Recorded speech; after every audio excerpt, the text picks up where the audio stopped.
Okay, guys! Dito ko ilalagay yung mga code niya ay ipit. Cute kasi ng kulay. Kutsilyo sa IKEA. Lagayan daw ng mga condiments. Smokehouse barbecue. 25 to.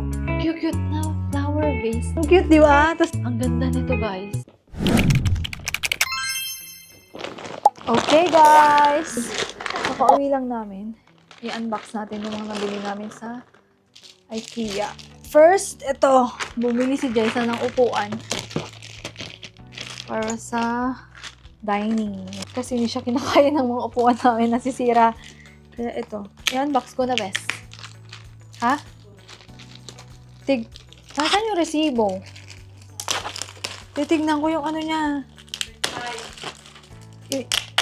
Kabisado mo lahat? Sasabihin ko kasi dito eh.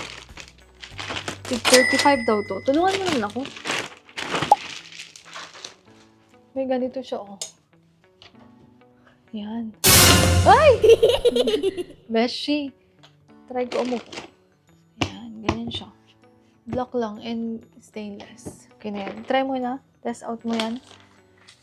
Tapos, bumili kami ng... Magkano to? 5 dirhams, I think. Para sa aming iced coffee. Wala naman yata tayong battery. Tapos, bumili ako ng... Nasa plantito era kami ni Cute. Ipapakita ko sa inyo yung mga halaman ko. Madami-dami na rin. Bumili ako ng vase. Ito ko ilalagay yung mga halaman ko. Sa tubig lang kasi. Wala siya sa lupa. Yung mga iba naming halaman. Bali, dalawa to. Magkano to? Ito ay... Ikaw nga taga-tingin, bes.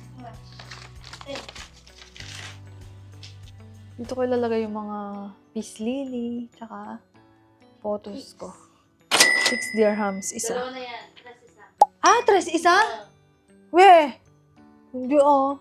Ayusin mo, bes. 11, 5.95. Sa isa.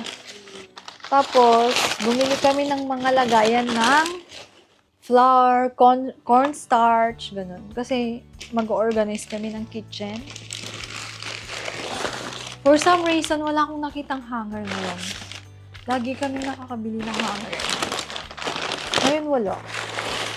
Yung gusto naming hanger, wala. Bali, dalawa. Magkano to, besh? 11 din yata to, 8 jar. Ang code niya ay... May code number dyan eh. Oh, go. 204-89216. Ganito siya. 8 dirhams isa. Kain ka mo na lang. Yan. Meron siyang rubber.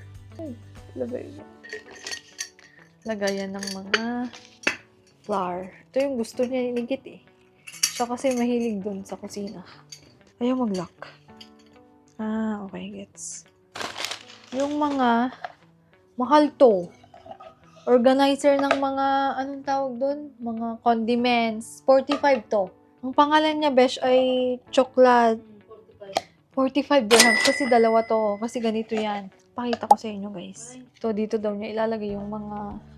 Gusto niya, pag kinuha niya doon sa lagayan doon sa kusina. Andun na lahat yung asin, paminta. Gusto niya isahang ganun. Ayaw niya ng pa-isa-isang kuha, guys. Gusto daw niya yung nabubuhat niya. Tapos, meron din siyang second floor. Second floor? Ayun na, may second floor siya. Ha? Paano to? Naglalak to eh. Hindi niya to chinek. O, hindi ako marunong. Ikaw nga daw. Hindi ako marunong, guys. Tapos si Jessa, bumili ng cute na mga ipit. Magkano ipit, Jessa? 3 isa? Ilang piraso? 1, 2, 3, 4, 5, 6, 7, 8. 8 pieces. 3 dirhams. 50 pesos. Tapos bumili ako ng cushion para dun sa upuan ko sa work. Kasi luma na din yun. 28 dirhams yun. Tapos, peeler. Ang cute kasi ng kulay. Ganito yung mga kulay sa IKEA ngayon. Red, orange, green, maroon. Basta yung mga dark colors. Tapos, yung father ko. Ha? Dalawang ganito? Binili? Ah, dalawa. Uuwi daw ni Jessa. Magbabakasyon siya, guys. Tapos, yung father ko, gusto niya yung kutsilyo sa IKEA. Meron naman to sa Philippines. Pero mas mura din eh. Mas mura dito? Sabi ni Jessa, mas mura. Hindi ko alam kung mas mahal sa Philippines. Pero, sige na, bilhan natin. 16cm tsaka 20cm. Ito yung gusto niyang klase ng kutsilyo ng IKEA, yung Vorda. Kasi yung hawakan niya ay ganito. Meron na kasi siyang ganito. Ang tagal na nun. Mga 8 years na sa kanya. And okay pa. Kaya nagpabili siya ulit para may kapalitan. Lagayan daw ng mga condiments ulit. Kasi ayusin nila yung condiments doon. Para daw hindi magulo sa kusina. Organizer. Ganito yung magiging 4. Magkano to? Ayan siya. Try nga natin. Yung binili niya. Kung maganda nga ba talaga. Gusto niya to eh. Yan. O, ganito yung gusto niya. Bubuhatin na niya. May hawakan kasi dito. Okay. Paminta. Asin. Ganun. Pero maluwag pa. Pwede pang lagyan ng iba. Meron pa naman kaming organizer dun. Yung mas maliliit. Uy. Ang babababesa. Tapos, bumili kami ng Hunters. Masarap tong Hunters, guys. Kailangan nyo tong matikman. Saan gawa to? Bumili kami ng anong flavor to? Ay, anong flavor to? Ginawa mo, Besh? 4 form nagi? Di mo tinignan? hindi. Cheese? Cheese ba to? Naano ako, kaya yun yung kinuha ko. Smokehouse barbecue. Marami bang flavor dun eh. Ba't ito yung kinuha mo? Ano ba yung 4 form Maggi? Kaya nga hindi ko alam. Kaya Kaya yun yung kinuha mo. Maganda rin to lagayan nyo. Hey! Pero ang mahal nito guys, tong kahoy-kahoy na to. Timong kahoy yata siya eh. 45 dirhams. It's like 800 pesos. 700. Para dun sa dalawa. Diba? Namamahalan ako. Sabi ko mag-plastic siya. Ayaw niya. Gusto niya to. Gusto niya yung kahoy. Sige, go. Support natin siya. Hindi pwedeng hindi, no? Naka-exciting part na nangyari sa ngayong araw. Hindi ako kasi sa kusina, guys. Tagakain lang ako. Hindi ako nagluto lately. Kasi nag-e-edit na lang ako. Kaysa magluto, sila na lang. Ako naman nagbibigay ng pambili ng ulam. Charis, bumili kami, guys, ng soil. Lupa. Oo, ganito yung lupa sa UAE. Potting soil. Planting mix number 1. Tsaka all-purpose premium mix to. This is 10 kilograms. Hindi. 10 liters, 2 kilograms. Ito lang pala. Tig 8 dirhams. So, bale, ano siya? 100 pesos. Yan, 100 pesos to guys. Medyo madami siya. Kasi, alam niyo kung bakit. Bumili kami ng halaman. Ang pangalan ng mga halaman ko? Actually, hindi ko alam yung pangalan ng halaman. Hindi ko alam pangalan nito. Picos Elastica. Ito? Yung 59. Hindi yun. Ito. 25 to. Hindi. Dracena Dracena Masangyana. Ayan o, Sangiana. Dracena Masangyana. Yung parang may kahoy siyang ganyan. Tapos may mga leaves siya. Hindi ko alam kung paano lagaan to, pero ang ganda kasi niya dun sa may table, dun sa IKEA kanina.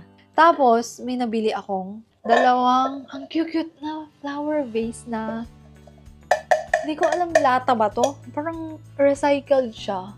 Parang ganun. Bob's Period. Ang cute, guys. Ang favorite kong color is ganito. So, ang i-collect ko, pastel. Ganyan. Tsaka yung may green din kami. Lately, ganyan. Di ba ang cute? Tapos may halaman. Try natin ilagay itong si Dracena. Dracena? Ganun ba yung pronunciation yun? Si Dracena. Ayan guys, oh. Ang cute, di ba? Tapos lalagay mo dito, sa tabi dito. Anong pangalan nito, Bes? Picos Elastica. Oo nga, Ficus Elastica. Ang ganda nito, guys. Magkano yung Dracena? 25. Ito, parang 8 dirhams lang to. 100 pesos each. Ito guys, ang ganda nito. Gusto ko mapalaki to.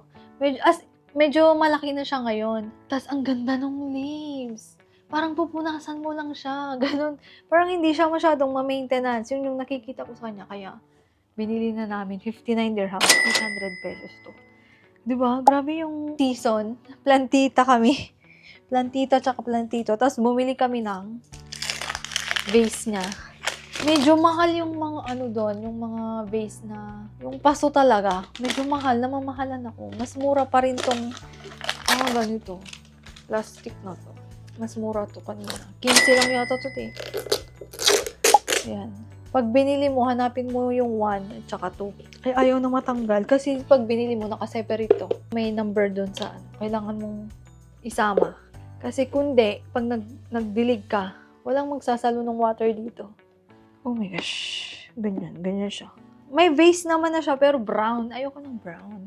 Diba guys? Uy, shucks. Nagastos namin ay almost 400 dirhams. Sa peso ay parang 5,000. 5,500, ganun. Pero masaya naman kasi naglakad-lakad lang kami. Day off kasi kami ngayon. And wala kaming magawa. Tapos, 9 years na kasi ako dito sa Dubai. Kaya, parang reward na rin to na mag-upgrade ng mga gamit-gamit, ganun, mag-ayos. Tsaka yung mga halaman, nakaka-happy kasi. Nakakatanda na to. So, it's already 7 p.m. Ang haba ng araw namin. Medyo nakakapagod siya ngayon kasi mainit sa labas. Sobrang init. Nag-commute pa kami kanina papunta. Yun lang guys. See you on the next vlog. Please don't forget to like, share, and subscribe to my YouTube channel and follow me on my social media accounts. See you on my next vlog. Bye!